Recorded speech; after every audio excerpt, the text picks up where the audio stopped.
आज मैं आपको टीवी के सबसे फेमस सीरियल्स में से एक दिल से दी दुआ सौभाग्यवती भव की पूरी स्टोरी समझाऊंगी।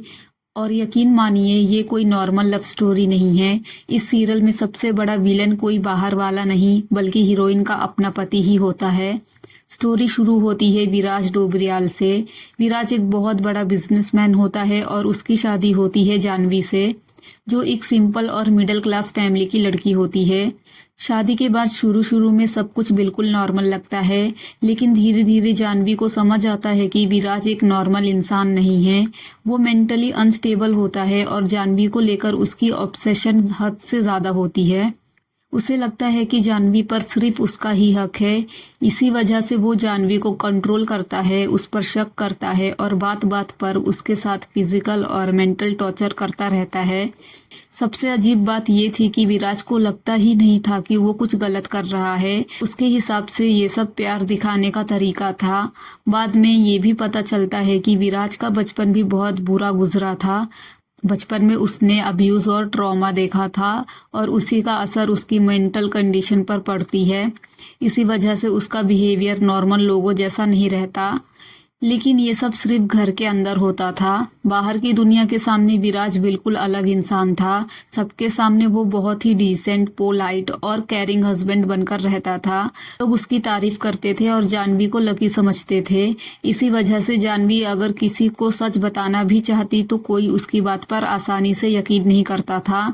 अब आता है सीरियल का सबसे फेमस सीन। शादी की पहली रात जानवी दूध लेकर रूम में आती है, तभी एक कॉकरोच उधर उसके कंधे पर आ गिरता है। जानवी कॉकरोच को देखकर बुरी तरह से डर जाती है। विराज तुरंत ही उस कॉकरोच को पकड़ लेता है और उसको मारने लगता है, लेकिन जानवी उसे कहती है कि प्लीज इसे मत मारो। विराज उसकी बात सुनता है, लेकिन उसके बाद जो उसने किया उसे देखकर जानवी भी शॉक हो जाती है। वो उस कॉकरोच को दूध के ग्लास में डाल देता है और बिना कुछ सोचे वही दूध पी जाता है।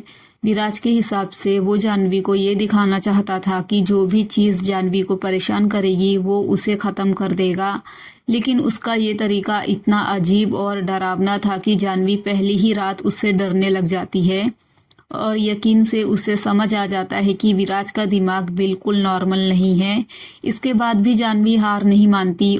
उसे लगता है कि शायद विराज को सिर्फ प्यार और अपनेपन की ज़रूरत है। अगर वो उसका ख्याल रखेगी, उसके लिए गिफ्ट्स लाएगी और उसे खुश रखने की कोशिश करेगी तो शायद विराज बदल जाएगा। इसी सोच के साथ एक दिन जानवी विराज के लिए शॉपिंग करने मार्केट जाती है।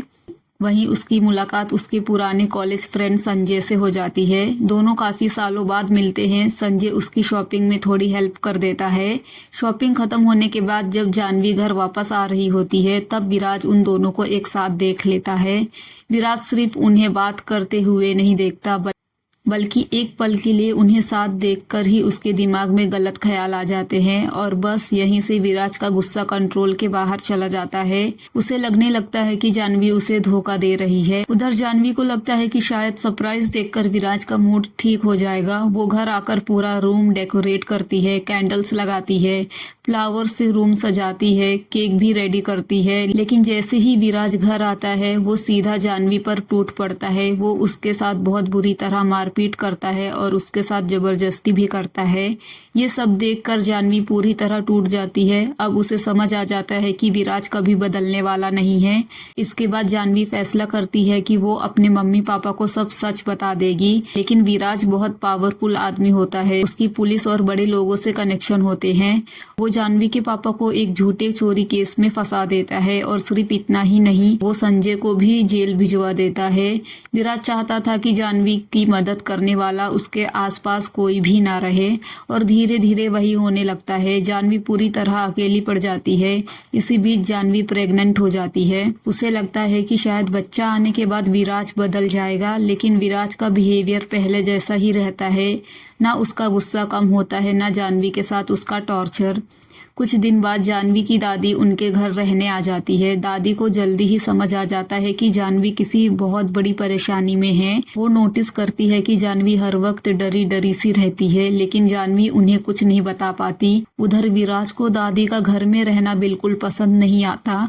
इसी दौरान वो घर में एक नई मेड रखता है जिसका नाम होता है गीता। गीता बोल नहीं सकती थी, इसीलिए सबको लगता है कि उसे किसी बात का पता नहीं चलेगा, लेकिन सच कुछ और ही होता है। धीरे धीरे दादी को विराज के पास्ट के बारे में कुछ बातें पता चलने लगती है। उन्हें समझ आ जाता है कि विराज मेंटली स्टेबल नहीं है और उसका बिहेवियर नॉर्मल नहीं है। जब विराज को पता चलता है कि दादी उसके बारे में सच जान गई है तो वो उन्हें टेरिस पर ले जाता है। वहाँ दोनों के बीच बहस होती है और उसी दौरान विराज दादी को टेरिस से धक्का दे देता है। दादी नीचे गिर जाती है और उन्हें पैरालिसिस हो जाता है। ये देखकर जानवी और भी ज़्यादा डर जाती है। अब उसे लगने लगता है कि विराज किसी भी हद तक जा सकता है। थोड़े दिन बाद जानवी एक और बहुत बड़ा सच जान जाती है। वो देख लेती है कि विराज गीता के साथ बहुत बुरा बर्ताव कर रहा है। तभी उससे पता चलता है कि गीता कोई आम मेड नहीं है, बल्कि विराज की अपनी माँ है और गीता बोल भी सकती है। वो सिर्फ मजबूरी की वजह से इतने सालों से चुप थी। जानवी गीता को बचाने की कोशिश करती है, लेकिन विराज गुस्से में जानवी को जोर से धक्का दे देता है। जानवी पीछे रखी टेबल से टकरा जाती है और इसी हादसे में उसका मिसकैरेज हो जाता है। अपना बच्चा खोने के बाद जानवी पूरी तरह से टूट जाती है। वो इतने बड़े सदमे में चली जाती है कि कुछ वक्त तक उसे समझ ही नहीं आता कि उसके साथ हुआ क्या है। इसी बीच संजय भी जेल से बाहर आ जाता है। वो जानवी से मिलकर बताता है कि उसे झूठे केस में सिर्फ विराज की वजह से जेल में जाना पड़ा था। जानवी को पूरा यकीन हो जाता है कि विराज सिर्फ उसी की नहीं, बल्कि उसे हेल्प करने वाले हर इंसान की जिंदगी बर्बाद कर सकता है। लेकिन विराज सीसीटीवी कैमरे में जानवी और संजय को दोबारा बात करते देख लेता है और इस बार वो जानवी को रोकने के लिए एक नया खेल खेलता है। विराज को जब सीसीटीवी से पता चलता है कि जानवी दोबारा संजय से मिली है तो इस बार वो गुस्सा करने के बजाय एक नया तरीका अपनाता है। वो जानवी को इमोशनली मैनिपुलेट करना शुरू कर देता है। वो उसे अपनी पुरानी फैमिली की फोटोज दिखाता है, बताता है कि बचपन में उसने अपने घर वालों को खो दिया था, उसके साथ बहुत बुरा हुआ था और इसी वजह से वो जानवी को खोने से डरता है। ये सब सुनकर जानवी को विराज के ऊपर तरस आ जाता है। विराज इसी मौके का फायदा उठाता है और वो जानवी से वादा करवाता है कि वो उसे कभी छोड़कर नहीं जाएगी। जानवी मजबूरी में ये वादा कर देती है, लेकिन विराज का टॉर्चर बिल्कुल भी कम नहीं होता। हर दिन जानवी के लिए पहले से भी मुश्किल होता जाता है। वो इतनी परेशान हो जाती है कि एक दिन अपनी जान देने की भी कोशिश करती है, लेकिन वक्त पर गीता उसे बचा लेती है। गीता जानवी को हिम्मत देती है और कहती है कि हार मान लेना सलूशन नहीं है। इसके बाद गीता और जानवी मिलकर विराज का ट्रीटमेंट करवाने की कोशिश करते हैं। उन्हें लगता है कि अगर विराज का इलाज हो गया तो शायद सब ठीक हो जाएगा, लेकिन विराज सिर्फ दिखावा करता है। वो सबके सामने ऐसा बिहेव करता है जैसे उसका ट्रीटमेंट चल रहा हो, लेकिन असल में उसके अंदर कुछ भी नहीं बदलता। जानवी को अब समझ आ जाता है कि अगर वो खुद कुछ नहीं करेगी तो विराज उसे कभी जीने नहीं देगा। इसीलिए वो एक एनजीओ की मदद लेती है और पहली बार किसी को अपनी पूरी कहानी बता देती है। वो बताती है कि विराज उसके साथ क्या क्या करता है और उसकी जान तक खतरे में है। लेकिन विराज को जब इस बात का पता चलता है तो वो पूरी तरह पागल हो जाता है। इस बार वो जानवी को ही नहीं, उसके पूरे परिवार को निशाना बना लेता है। विराज जानवी के घर पहुंचता है और एक एक करके उसके फैमिली मेंबर्स को मार देता है। जानवी के सामने ही उसका पूरा घर बर्बाद हो जाता है। इतना सब करने के बाद भी विराज नहीं रुकता। अगले दिन गीता एक बहुत बड़ा रिस्क लेती है। वो विराज के दूध में नींद की दवाई मिला देती है। जैसे ही विराज बेहोश होता है, गीता जानवी को वहां से भगा देती है। इस बार जानवी पीछे मुड़कर भी नहीं देखती, वो सीधा वहां से निकल जाती है। अपनी जान बचाने के लिए जानवी सबके सामने अपनी मौत का नाटक करती है। सबको लगता है कि जानवी मर चुकी है, लेकिन असल में वो जिंदा होती है। अपनी पुरानी पहचान छोड़कर वो एक नई जिंदगी शुरू करती है। अब जानवी का नाम बदल चुका होता है।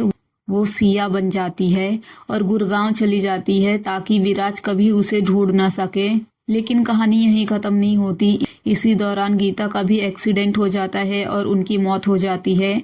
अब सिया बिल्कुल अकेली रह जाती है। गुड़गांव में उसकी मुलाकात होती है राघव से। राघव बिल्कुल शांत, समझदार और दूसरों की रिस्पेक्ट करने वाला आदमी होता है। यह राघव के भतीजे क्रिश की गवर्नेंस बन जाती है और धीरे धीरे उसके पूरे परिवार के करीब आ जाती है। एंड फिर राघव को सिया से प्यार हो जाता है और धीरे धीरे सिया उसके पूरे परिवार के करीब आ जाती है और फिर राघव एंड सिया शादी कर लेते हैं। लेकिन विराज भी इतनी आसानी से हार मानने वाला नहीं था। काफी ढूंढने के बाद आखिर उसे पता चल ही जाता है कि जानवी जिंदा है और अब सिया नाम से रह रही है।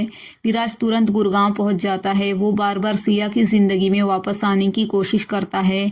कभी उसे इमोशनली मैनिपुलेट करता है तो कभी राघव और उसके परिवार के बीच गलतफहमियां पैदा करने की कोशिश करता है। और जब तक विराज गुड़गांव पहुंचता है उसके पहले ही सिया और राघव की शादी हो चुकी होती है। लेकिन इस बार सिया पहले वाली जानवी नहीं होती।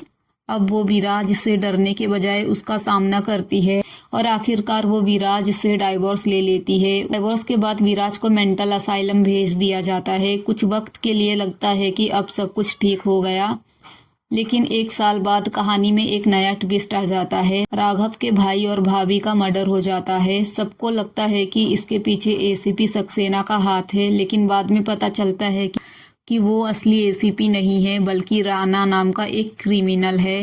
विराज को भी राणा के बारे में सच पता चल जाता है, लेकिन राणा विराज को इलेक्ट्रिक शॉक दे देता है जिसकी वजह से विराज की मेंटल कंडीशन और खराब हो जाती है। उसकी याददाश्त और सोच एक छोटे बच्चे जैसी हो जाती है। वो सच जानता हुआ भी किसी को कुछ बता नहीं पाता। बाद में राघव राणा को पकड़ लेता है और विराज का ट्रीटमेंट भी करवाता है। धीरे धीरे विराज की याददाश्त वापस आ जाती है, लेकिन याददाश्त आते ही उसका पुराना ऑब्सेशन भी वापस आ जाता है। वो फिर से सिया को पाना चाहता है, लेकिन सिया अब राघव के साथ अपनी नई जिंदगी जी रही होती है। राघव फैसला करता है कि विराज को दोबारा जेल भेजना ही सही रहेगा। लेकिन जब राघव विराज को लेकर जा रहा होता है तब कुछ गुंडे उन पर हमला कर देते हैं। राघव को गोली लग जाती है और उसकी मौत हो जाती है। सबको लगता है कि ये सब विराज ने करवाया है। सिया भी यही समझती है, लेकिन सच ये होता है कि ये हमला विराज ने नहीं बल्कि राणा ने करवाया होता है। राघव की मौत के बाद विराज का पागलपन और बढ़ जाता है। उसे लगता है कि अब सिया वापस उसके पास आ जाएगी, लेकिन सिया साफ मना कर देती है। इसके बाद विराज एक और खौफनाक काम करता है। वो सिया को जहर दे देता है और कहता है कि एंटीडोट तभी मिलेगा जब सिया उसे कहेगी कि वो उसे प्यार करती है। लेकिन सिया आखिरी वक्त तक सिर्फ एक ही बात कहती है कि वो सिर्फ राघव से प्यार करती थी और हमेशा उसी से प्यार करेगी। सिया विराज के सामने कभी झुकती नहीं और आखिरकार उसकी मौत हो जाती है। सिया के जाने के बाद उसका दिल एक टीवी जर्नलिस्ट अनन्या को ट्रांसप्लांट कर दिया जाता है। अनन्या को धीरे धीरे विराज और सिया की पूरी कहानी के बारे में पता चलता है। वो विराज का सच दुनिया के सामने लाने की कोशिश करती है। जब विराज को पता चलता है कि सिया का दिल अब अनन्या के पास है तो वो इतना पागल हो जाता है कि उस दिल को भी वापस पाना चाहता है। इसी दौरान अनन्या को एक और शॉकिंग सच पता चलता है। विराज ने सिया की डेड बॉडी को छुपा रखा था। अनन्या उस बॉडी को ढूंढ लेती है और सिया का आखिरकार अंतिम संस्कार करवाती है। ये सब देखने के बाद पहली बार विराज को अपनी गलती का एहसास होता है। उसे समझ आता है कि जिस चीज़ को वो प्यार समझता था वो असल में सिर्फ उसका पागलपन था। आखिर में विराज अपने सारे जुर्म कबूल लेता है। वो खुद पुलिस के सामने सरेंडर कर देता है। कोर्ट उसे 14 साल की सज़ा सुनाती है। जेल में बैठकर विराज हर दिन सिया को याद करता है और अपनी हर गलती पर पछताता है। और इसी तरह टीवी के सबसे अलग और यादगार सीरियल्स में से एक दिल से दुआ सौभाग्यवती भव की कहानी खत्म हो जाती है।